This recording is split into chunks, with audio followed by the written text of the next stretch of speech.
Oser demander une augmentation représente aujourd'hui un défi pour bon nombre de salariés, on va pas se mentir. Selon une étude d'Altaïs et OpinionWay, 50% des Français seulement osent franchir le pas de demander une augmentation.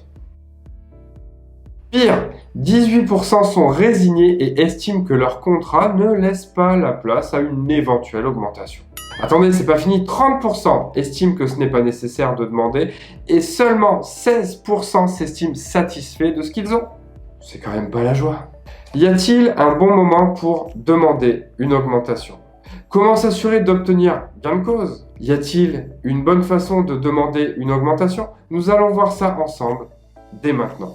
La première recommandation que je vous ferai est de vous assurer de faire votre demande au moment opportun. Oui, même si dans certains cas ce n'est jamais le bon moment, il s'agirait quand même de ne pas demander une augmentation alors que votre entreprise est en train de licencier. C'est quand même le genre de boulette sur laquelle il est très difficile de revenir en arrière. La seconde recommandation que je vous ferai consiste à préparer votre entretien.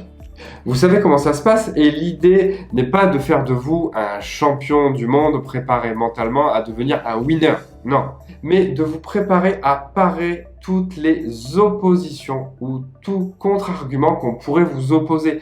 Parce que je vous rappelle que vous avez en face de vous un employeur qui potentiellement fera en sorte de maintenir ce qu'on appelle le statu quo. Votre employeur va simplement vouloir s'assurer que vous la méritiez. Soyez prêts.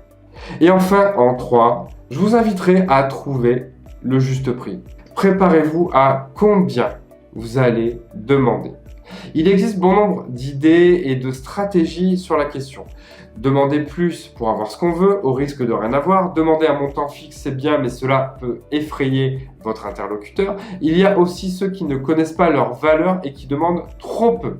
La meilleure solution, selon moi, consiste à demander une fourchette. J'aimerais entre 100 et 150 € de plus net par mois, par exemple. Cette façon de faire a un avantage très particulier.